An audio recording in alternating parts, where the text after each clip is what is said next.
সকালবেলা এত তাড়াহুড়ো লেগে যায় যে আলাদা করে টিফিন বানানোর সময়ই পাই না। আজকে পটল আলু দিয়ে মাছের একটা সবজি বানিয়েছিলাম, সেটা দিয়েই এখন মুড়ি খেতে বসেছি এই 11:45টার দিকে। পাপাকে খাইয়ে দিয়ে ঘুম পাড়িয়ে দিয়েছি, দিয়ে এখন মুড়ি খেতে বসেছি। আর দেখলাম যে ছাতুর ডাব্বাটাতে মানে ছাতুটা শেষ হয়ে গেছে, তো তার জন্য আবার ছাতুটাও ভরে রাখলাম। আর শুকনো জামাকাপড়গুলো তুলে রেখেছিলাম, সেগুলোই এখন ভাঁজ করে গুছিয়ে রাখছি। এখন তো 9টার মধ্যেই জামাকাপড় শুকনো হয়ে যায়, তো তার জন্য আর কি রান্নার ফাঁকে ফাঁকে কিন্তু জামাকাপড়গুলো আমি তুলে রেখে দিই। এখন আর কি ভাঁজ করে গুছিয়ে রেখে দিচ্ছি। আর তোমরা আমার এই আলমারির কভারটাকে এতটা পরিমাণে ভাইরাল করেছো যে তোমাদেরকে আর বলার ভাষা আমি কিছু খুঁজে পাচ্ছি না।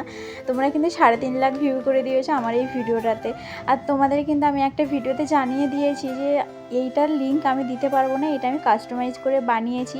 তোমরা মনে হয় সেই ভিডিওটা দেখোনি, তারপরেও কিন্তু আমাকে বারবার মেসেজ করছো লিঙ্ক চাই বলে। আমি কোথা থেকে দেবো তোমাদেরকে লিঙ্কটা বলো তো? এটা তো আমি মানে কাস্টমাইজ করে বানিয়েছি। তোমাদের যে কোনো আশপাশের বেডিং স্টোর থেকে তোমরাও বানিয়ে নিতে পারো কাস্টমাইজ করে। তো চলো টাটা।